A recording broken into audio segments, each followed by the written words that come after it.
안녕하세요, 라이북스입니다. 이번 시간에 소개해드릴 책은 한스 로슬링의 팩트풀 뉴스입니다. 요즘과 예전을 비교할 때 가장 뚜렷하게 나타나는 것 중 하나는 정보의 양과 접근성에 대한 차이가 아닐까 싶습니다. 몇십 년 전까지만 해도 일반 대중의 정보를 얻는 것은 상대적으로 어려웠으며 정보의 흐름은 주로 신문, 잡지, 책, 라디오, 텔레비전 등의 전통적인 매체를 통해 이루어졌습니다. 그러나 현재는 인터넷과 스마트폰의 보급으로 정보에 접근하는 것이 이전보다 훨씬 쉽고 빠르게 이루어지며 거의 모든 주제에 대한 정보를 얻을 수 있죠. 뿐만 아니라 소셜미디어의 대중화로 이제는 젊은 세대뿐만 아니라 모든 연령층이 함께 의견을 나누고 공유하는 환경이 조성되었죠. 이러한 환경 변화로 인해 우리는 예전보다 훨씬 더 많은 양의 정보에 노출되고 다양한 시각과 의견을 접할 수 있게 되었습니다. 그러나 이러한 정보의 과부하 속에서 거짓 정보를 식별하고 사실 여부를 판단하려는 능력과 자세 또한 우리가 갖추어야 할 필수 요소임에 틀림없을 것입니다. 이러한 정보의 홍수 속에서 팩트체크는 해봤어? 라는 말을 주변에서 심심치 않게 들을 수 있는 세상에 살고 있는 것 같습니다. 하지만 이때의 팩트라는 말 또한 내가 채택한 정보가 사실이라고 속단하면서 본능과 직관에 의존하는 엉터리일 수도 있다는 사실을 우리는 종종 망각하곤 하는 것 같아요. 오늘 이야기하고자 하는 책은 우리는 이 세상에 대해 얼마나 정확히 알고 있는가에 대한 물음을 던지는 동시에 우리가 사실에 근거하지 않고 세상을 오해하게 만드는 10가지 본능에 대해 소개하고 있습니다. 그리고 어떻게 하면 세상을 있는 그대로 볼 수 있는가에 대한 해답 또한 제시해주고 있죠. 한스 로슬링은 그에 져서 팩트풀 뉴스에서 세상은 결코 나빠지지 않는다고 일관된 진술을 펼칩니다. 다각적 측면에서 믿을만한 통계 자료에 기반한 그의 주장이 굉장히 설득력이 있고 신선하게 들리지 않을 수 없는데요. 전쟁과 난민, 부의 양극화가 가속화되는 사회, 환경 파괴에 대한 우려가 그치지 않는 시대를 살아가고 있기 때문이지 않나 싶습니다. 이번 시간에는 세계를 객관적인 시각에서 바라볼 곳을 촉구하는 로슬링의 견해와 더불어 과연 그는 현실을 제대로 직시하고 있는지 이야기하는 시간을 가져보려 합니다. 저자는 과도하게 극적인 이야기에 치우쳐 왜곡된 세계관을 가지고 있는 사람들에게 10가지 본능에 대해 언급하며 세계에 대한 무지에서 벗어나오도록 손을 내밀고 있는데요. 저는 저자가 언급한 이들 10가지 본능 중 몇 가지를 추려서 한번 소개해 볼까 합니다. 먼저 첫 번째 장은 10가지 극적인 본능 중 간극에 대한 내용입니다. 우리는 모든 것을 서로 다른 두 집단, 나아가 상충하는 두 가지 집단으로 나누고 둘 사이에 거대한 불평등의 틈을 상상하는 거부하기 힘든 본능이 있습니다. 이를테면 선과 악, 부와 가난, 빛과 어둠, 보수와 진보 같은 이분법적 사고를 말합니다. 그리고 저자는 세상은 둘로 나뉜다고 생각하려는 본능을 거대 오류라고 지칭하면서 본격적으로 사실 확인에 나섭니다. 여기서 세상이 둘로 나뉜다는 것은 부자와 빈자, 가난한 나라와 부유한 나라, 개발도상국과 선진국으로 나누려는 우리들의 사고를 말해요. 저는 1990년대에 초등학교로 나왔는데요. 그 당시 텔레비전에서는 아프리카 아이들의 가난한 삶을 다룬 사진이나 영상을 쉽게 볼 수 있었고 학교에서도 선생님들은 우리와 그들이라는 다른 명칭을 사용하며 아프리카인들의 가난한 삶에 대해 슬픔에 찬 논조로 말씀하곤 하셨죠. 또한 유니세프를 비롯한 여러 자선단체들이 정기적인 후원을 독려하는 것을 많이 본 것 같습니다. 아프리카에 사는 아이들의 온폭 패인 눈, 파리가 윙윙 날아다니는 얼굴 주변, 영양실조에 걸려 배만 볼록하게 나온 몸은 아직까지도 뇌리에 강하게 남아있어요. 하지만 저자 한스 로슬링은 이러한 아프리카 아이들의 참상은 한참 전인 과거의 일이지 현재 그들의 삶과는 거리가 있다고 말합니다. 저도 이 말에 어느 정도 공감을 하는데요. 2015년에 아프리카를 여행했던 사람으로서 내가 그동안 생각해왔던 아프리카와는 정말 많이 다르구나를 직접 눈으로 보고 몸으로 느끼고 왔기 때문입니다. 물론 빈부의 첨예한 갈등과 상대적 빈곤을 무시할 수는 없겠지만 사람들이 일반적으로 생각하는 극단적인 빈곤과 가난의 모습은 일찍이 탈피하지 않았나 생각합니다. 그렇다면 우리들은 왜 무엇 때문에 우리와 그들, 선진국과 개발도상국이라는 단어를 쉽게 쓰는 것일까요? 먼저 이 도표를 한번 살펴보죠. X축은 여성 1인당 출생아 수이고 Y축은 만 5세까지 생존하는 아동의 비율입니다. 그리고 도표의 원 하나는 국가를 나타내고 원의 크기는 그 나라의 인구수를 나타냅니다. 그래프를 분석해보죠. 출생아 수는 적을수록 그리고 아동 사망률은 낮을수록 선진국이라고 부를 수 있으니 그래프 우측 상단에 있는 박스의 나라들이 선진국이 되겠네요. 우리가 아무런 의심 없이 편하게 쓰던 선진국과 개발도상국의 차이를 아주 적나라하게 보여주는 그래프로 전혀 낯설지가 않습니다. 세계가 두 집단으로 나뉘고 그 중간에 간격이 존재한다는 것을 분명하게 보여주는 듯한 이 그림은 정말 깔끔하죠. 이번에는 다른 그래프를 보시죠. 앞에서 본 그래프와 차이가 확연히 보입니다. 가장 큰 원 두 개인 중국과 인도를 포함해 거의 모든 국가들이 우측 상단으로 올라가 있는 모습입니다. 그리고 개발도상국 박스 안에 들어가 있던 많은 나라들의 모습은 희미해지고 상재 안은 거의 텅 비어 있다시피 합니다. 이 그래프가 거짓으로 보인다고요?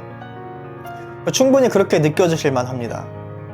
저 또한 첫 번째 그래프를 토대로 한 교육을 받았고 오랜 시간 동안 대중매체도 이런 통계 자료를 바탕으로 한 이미지와 영상으로 두 집단 간의 차이를 강조하는 데 집중하곤 했으니까요. 사실을 말씀드리면 이 두 그래프 모두 맞는 그래프입니다. 단지 연도가 다를 뿐이죠. 첫 번째 그래프는 1965년의 조사 결과이고 두 번째 그래프는 2017년도의 통계 자료입니다. 세상은 크게 변했습니다. 그래프에 명시된 선진국 반열에 드는 인구는 전 세계에 무려 85%나 됩니다. 그리고 겨우 6%에 해당하는 13개 국가만이 여전히 개발도상국에 머물러 있죠. 통계 자료는 가족 구성원 수와 아동 생존율만을 나타내고 있지만 다른 많은 영역 또한 이와 같은 현상이 나타나고 있습니다. 소득, 관광, 민주주의, 의료, 교육, 전기보급 등 여러 도표가 전해주는 메시지는 한결같습니다.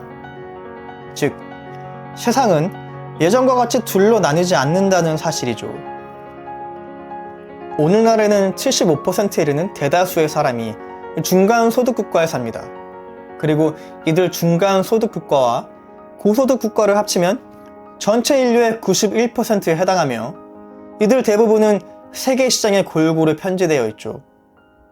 하지만 아직도 우리는 텔레비전에서 여전히 극빈층을 봅니다. 물론 9%에 해당하는 극빈층을 절대로 외면해서는 안 되겠죠.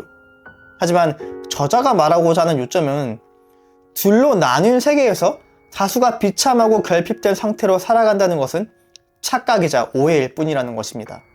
그리고 더 이상 세계를 둘로 나누는 사고 방식을 탑재해서는 안 된다고 말합니다. 이분법화된 사고는 모든 문제를 단편적으로 바라보게 하고 차별만을 낳을 뿐 현 상태를 올바르게 직시하는데 아무런 도움이 되지 않죠. 그리고 이제는 선진국과 개발도상국이라는 말 대신 세계를 소득 수준에 따라 4단계로 나누는 방법을 채택해야 한다고 말합니다.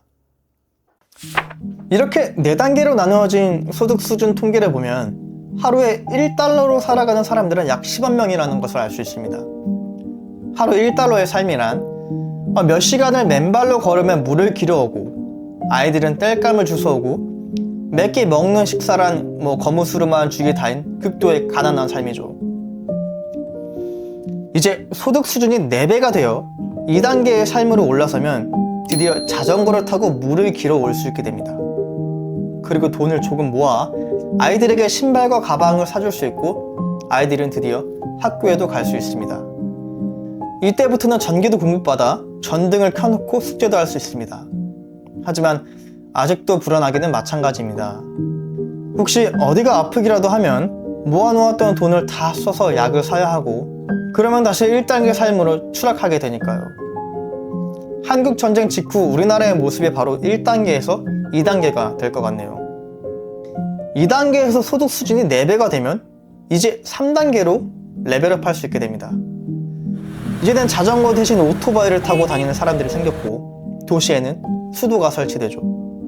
전기도 안정적으로 공급되어 가정에는 냉장고, 텔레비전, 세탁기 등 전력 소모가 큰 전자제품도 설치할 수 있게 되고요. 그리고 이때부터는 아이들을 위한 교육비가 투자되고, 모아둔 돈도 있어 의료비 지출이 생겨도 큰 타격이 없게 됩니다. 바로 1970년대부터 80년대 한국이 경제 성장을 할 때의 모습인 것 같습니다. 그리고 또다시 소득 수준이 4배로 올라서면 드디어 4단계에 진입하게 되는데, 이때는 이동수단이 자동차로 바뀝니다. 여행, 외식, 여가활동, 교육 등 하고 싶은 대부분의 모든 것들을 큰 무리 없이 할 수 있는 생활 환경이 갖춰지죠.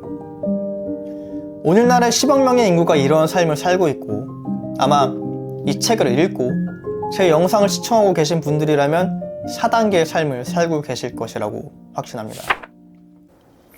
자, 이쯤에서 한국의 소득과 기대 수명에 대한 그래프를 한번 보겠습니다. 여기 X축이 소득에 관한 내용이고요. Y축은 기대 수명을 나타냅니다. 이 그래프는 1800년부터 2018년까지 데이터를 기반으로 하고 있고요. 한번 볼게요. 1800년부터 이제 쭉 올라갑니다. 제가 지금 표시해놓은 작은 이 빨간 동그라미가 남한을 나타내고, 그리고 이 노란색이 그 산업혁명의 선진국이었던 영국을 나타냅니다. 쭉쭉쭉 가다가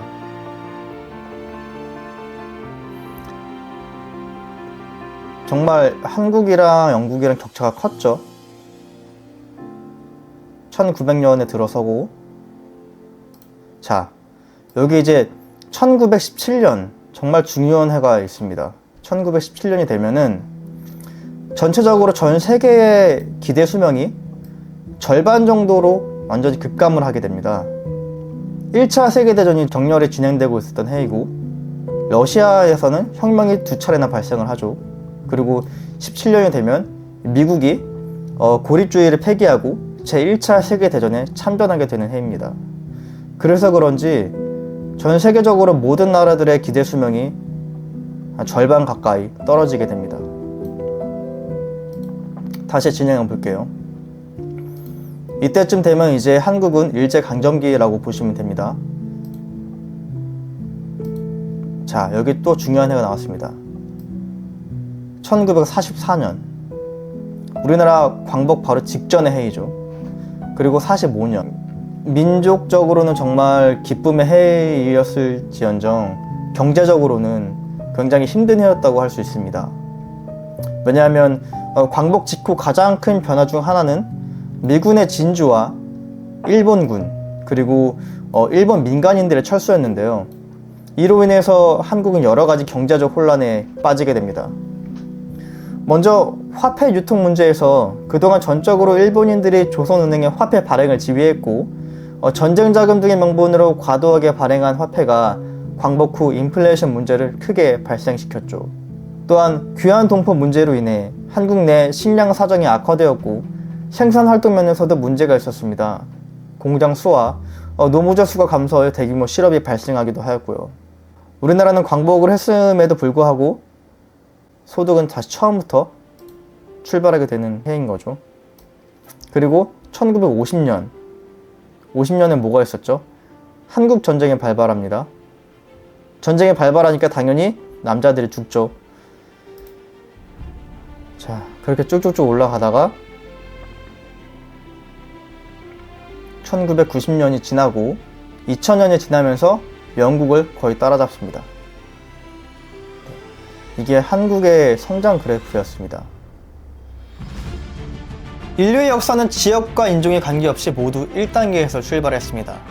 그리고 불과 200년 전만 해도 세계 인구의 85%가 1단계 삶을 살았죠. 하지만 오늘날의 절대 다수는 2단계와 3단계에 분산되어 있습니다. 그리고 지금도 지속적으로 다음 단계로 넘어가고 있죠. 세계적으로 치안과 불평등이 매우 심한 나라들, 이를테면 브라질, 멕시코를 비롯한 남미의 여러 나라들과 아프리카의 상당수 나라들의 사람들이 대부분 중간층에 속하는 2단계와 3단계의 삶을 살고 있습니다. 통계 자료가 2017년도임을 감안하면 2024년인 현재는 이들 중 4단계로 소득을 올린 사람들도 많이 있을 것이며 1단계에서 2단계로 넘어온 나라들 또한 적지 않을 것입니다. 저자가 전달하고자 하는 바는 현실은 이제 더 이상 극과 극으로 나뉘지 않음을 깨닫고 간격이 존재한다고 여기는 그곳에는 절대적인 다수가 있다는 점을 잊지 말아야 한다는 것입니다. 다음 본능으로 넘어가겠습니다. 이번 장은 부정 본능에 대한 이야기입니다. 생각해보면 우리는 대체적으로 좋은 것보단 나쁜 것에 주목하는 성향이 있는 것 같습니다. 뉴스에선 이스라엘과 팔레스타인의 분쟁, 러시아와 우크라이나 전쟁에 대한 속보가 끊이질 않습니다. 지구온난화로 남극과 북극에 비교하는 지속적으로 녹고 있죠. 해양오염은 점점 심각해져 산호군락은 지금 이 순간에도 소리 없이 죽어나가고 어류남획으로 물고기는 씨가 말라갑니다. 기대 수명이 늘었다고는 하나 계층 간 사다리의 벽은 너무도 두터워져 4단계 삶을 살고 있더라도 상대적 박탈감과 가난으로 삶의 행복을 어디서 찾아야 할지 막막하기만 합니다. 하지만 로슬링은 말합니다. 우리가 세상이 점점 안 좋아진다고 생각하는 것은 그것이 사실이 아니라 단지 우리의 부정 본능 때문이라고 말하죠.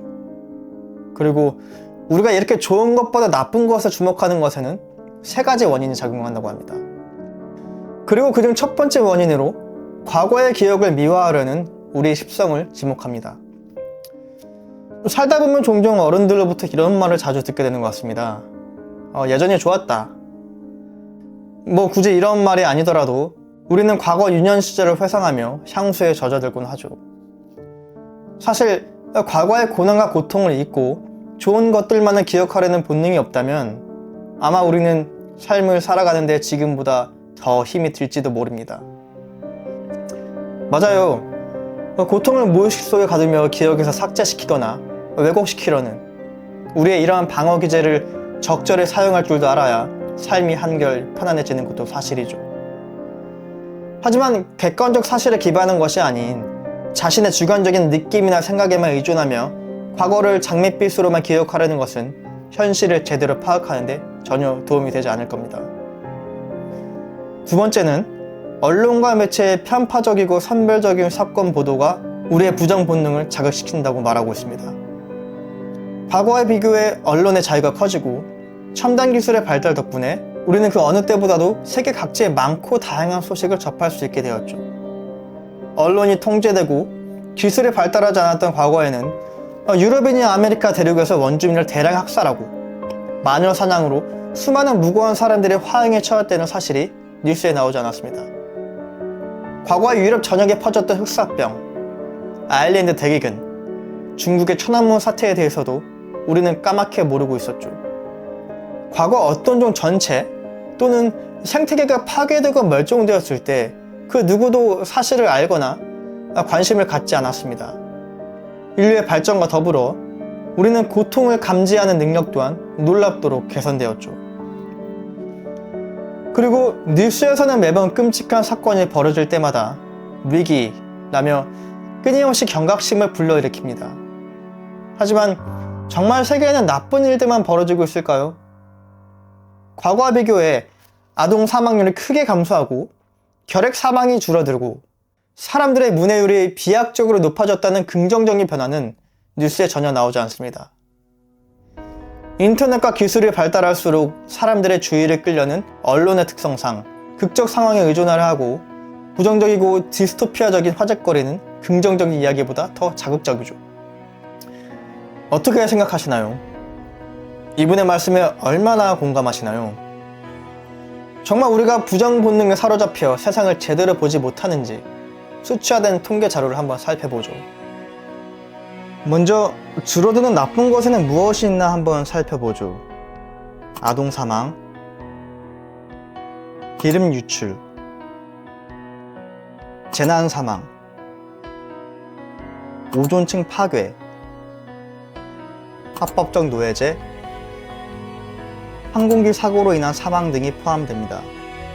그렇다면 늘어나는 좋은 것에는 어떤 것들이 있을까요? 여기에는 예방접종, 자연보호구역, 물, 여성의 투표권 등이 있으며 이러한 사례들은 지속적으로 증가 추세를 보이고 있다는 것을 알 수 있죠. 이렇게 저자는 총 32가지의 희망적인 통계를 보여주면서 세상이 계속해서 나빠지고 있는 것은 아니라고 재차 강조합니다. 혹자들은 말합니다. 한스 로슬링은 세계를 긍정적으로만 바라보는 낙천주의자라고. 하지만 저자는 이러한 소리에 본인은 낙천주의자가 아니라 상황을 명확하고 합리적으로 이해하는 동시에 세계를 건설적이고 유용한 시각으로 바라보고 있을 뿐이라고 말하죠. 그리고 한 번 더 강조합니다.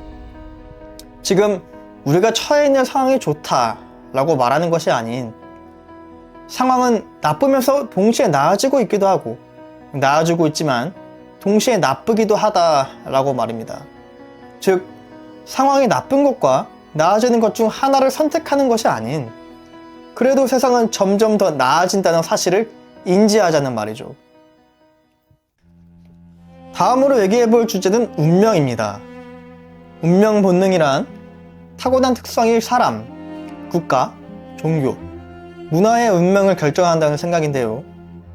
무언가가 지금의 그 상태인 것은 피할 수 없고 앞으로도 절대 변하지 않을 것이라고 여기는 이러한 본능은 사실 자연스러운 것일 수 있어요. 역사적으로 인간이 살아온 환경은 크게 변하지 않았기에 어떤 대상에 작동하는 방식을 터득한 뒤 그것을 일반화시키는 것이 생존에는 더욱 나은 전략이었을 테니까요. 하지만 어떤 대상을 불변의 것으로 보는 어찌 보면 틀에 박힌 고정관념이라고도 볼 수 있는 이러한 사고는 지식의 업데이트를 지속적으로 차단하여 결국 사회 전반에 결친 변화를 제대로 바라보지 못하게 만들 뿐이죠. 그중 대표적인 예가 아프리카는 계속 지금처럼 가난할 운명이라는 생각일 텐데요. 로슬링은 이러한 대중적인 오해도 결코 사실 기반이 아닌 그저 느낌에서 비롯된 생각이라고 말합니다. 그럼 아프리카가 4단계 소득의 국가들만큼 경제적으로 발전했다는 말인가요? 아니죠. 사실 아프리카는 다른 나라에 비해 평균적으로 뒤처집니다. 하지만 이 평균이라는 말에는 굉장히 많은 오해의 소지가 있죠. 아프리카라는 대륙 내에서도 국가별로 차이가 크고 이집트를 비롯한 몇몇 국가는 이미 세계 평균 기대 수명을 앞질렀습니다. 또한 전기, 수도, 교육을 비롯해 사회 전반에 걸친 인프라가 빠르게 구축되고 있지요. 물론 빈곤에 허덕이는 사람도 얼마든지 찾을 수 있겠죠. 하지만 불과 50년 전만 해도 한국은 아프리카의 대부분의 나라들보다 거의 모든 면에서 훨씬 뒤처져 있던 나라였다는 사실을 망각해서는 안 된다는 것입니다. 오늘날 아프리카의 극빈층은 약 5억 명으로 추정되고 이들이 빈곤과 내전으로 하루하루를 불안 속에서 살아가는 것은 결코 그들의 문화나 특징 때문이 아닙니다. 단지 과거의 아픈 역사와 척박한 토양, 그리고 빈번한 무력 충돌 때문이지요. 아프리카는 그들의 문화 때문에 발전할 수 없다는 오해만큼 특정 종교를 믿는 여성은 아이를 더 많이 출산한다는 믿음 또한 널리 퍼져 있는 것 같습니다. 일례로 이슬람 문화권에서는 출산율이 높다는 것인데 사실 출산율은 종교와 문화가 아닌 소득과 더 긴밀하게 연관되어 있지요.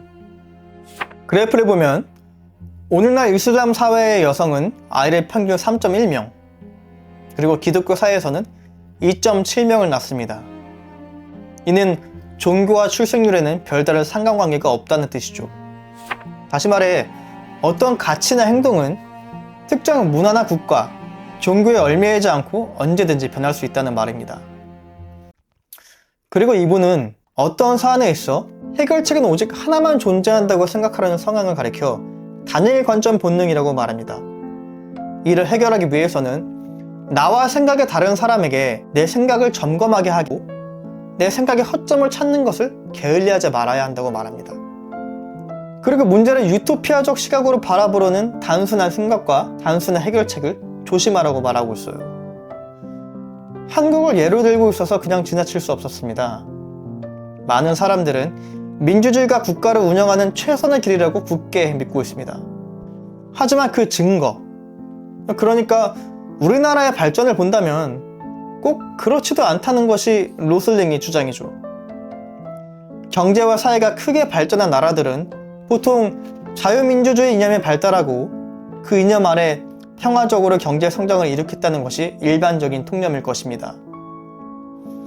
하지만 한국은 어느 나라보다 빨리 1단계에서 3단계 3으로 넘어왔고 이 시기에는 줄곧 군부 독재가 이어졌었죠.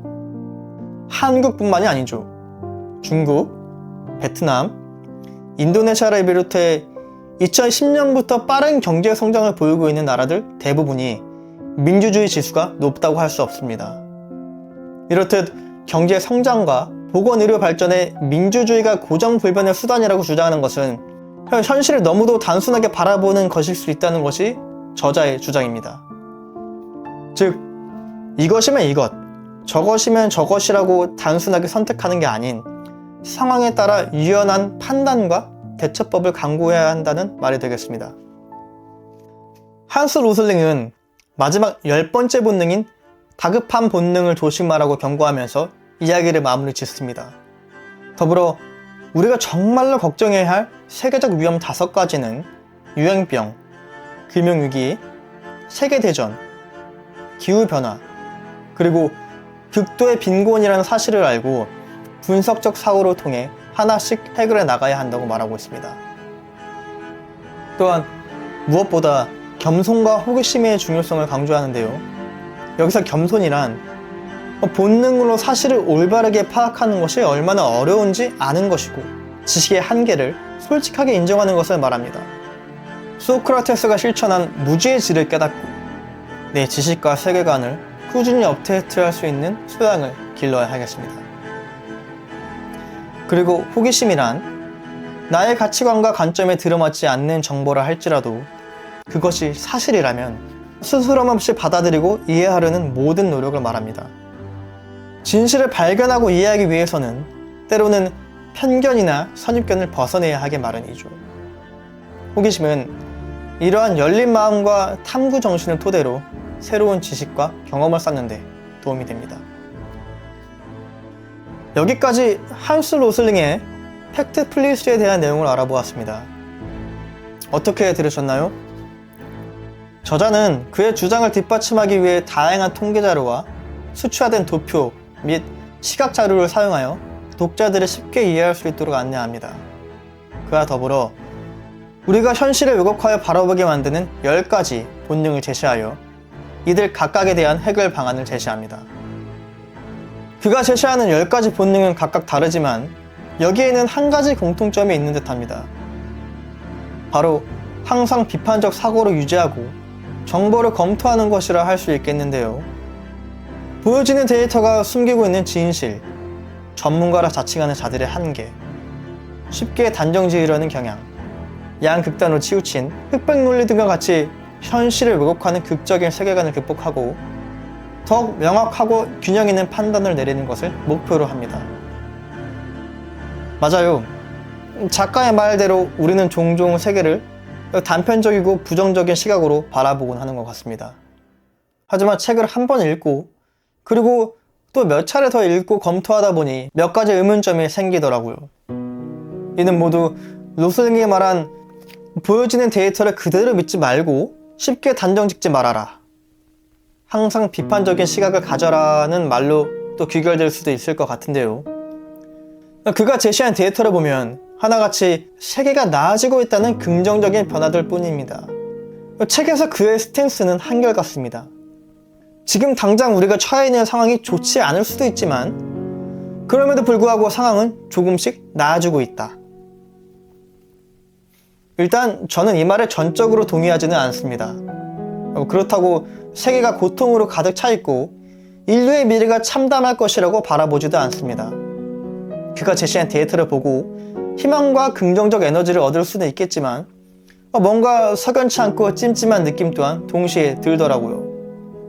바로 그가 사용한 데이터가 너무 한쪽으로 편향되었기 때문인 것 같아요. 특히 팩트 플러스 2장 부정 본능을 보면 줄어드는 나쁜 것들, 늘어나는 좋은 것들에 대한 그래프가 각각 16개씩 나옵니다. 이 그래프들을 보고 있으면 정말 많은 방면에서 세상은 좋아지고 있구나 라고 쉽게 느낄 수 있죠. 하지만 늘어나는 나쁜 것들이나 줄어드는 좋은 것들에 대한 통계 수치는 전혀 나오지 않습니다. 바다에 유출되는 기름의 감소는 보여주면서 해양의 생태계로부터 침투되는 미세 플라스틱에 대한 얘기는 하지 않습니다. 굶주림으로 영양 부족을 겪는 인구의 감소는 보여주면서 첨예하게 벌어지는 빈부의 격차에 대해서는 함구합니다. 인터넷 사용자 증가 그래프는 제시하면서 그에 따른 사이버 범죄 및 개인정보 침해에 대해서는 다루지 않죠.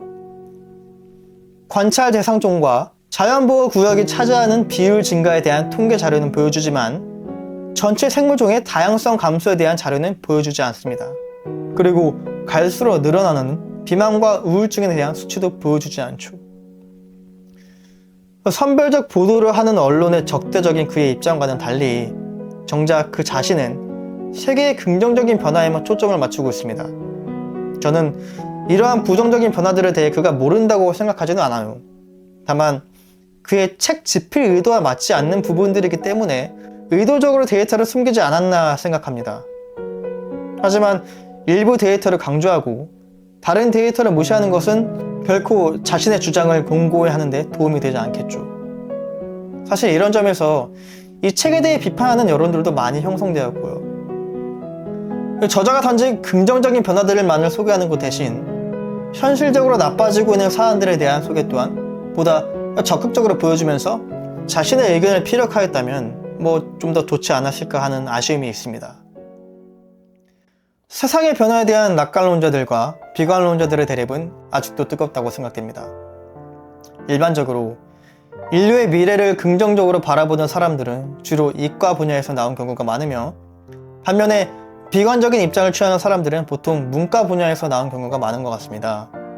인류는 과학기술의 발전을 통해 큰 진보를 이루어왔고 환경오염을 포함한 전 지구적 문제들을 해결하기 위해서는 보다 상위 레벨의 테크놀로지가 필요하다는 주장과 함께 과학적 발전이 오히려 인간의 내면적 불안과 행복 증진을 가로막고 인간의 존엄성을 위협한다는 반대 입장 사이에 긴장이 뚜렷하게 존재합니다. 이 첨예한 대립은 아마도 인류가 존재하는 한 결코 한 점으로 귀착할 수 없지 않나 하는 생각이 듭니다. 여러분은 어떻게 생각하시나요? 세상은 과연 좋게 변하고 있을까요? 아니면 점점 더 나빠지고 있을까요? 한수 로슬링의 선택적 데이터 수집에는 조금 아쉬운 점이 있지만 그렇다고 또 너무 비판적으로 대해야 할 필요는 없다고 생각합니다. 그가 제시한 긍정적인 통계 자료들은 충분히 신뢰할 만하며 적어도 거짓된 정보는 없었으니까요. 또한 그가 제시한 자료를 통해 긍정적인 변화에 대해 이전에는 무감각하거나 오해하고 있던 부분들도 알게 되었고요. 로슬링이 책의 말미에서 강조한 겸손과 호기심을 바탕으로 우리가 세상을 오해하는 이유들을 알게 된다면 저는 이것만으로도 이 책이 충분히 읽을 가치가 있다고 생각합니다. 오늘은 여기까지 하겠습니다. 영상이 도움이 되셨다면 좋아요와 구독 부탁드립니다. 감사합니다.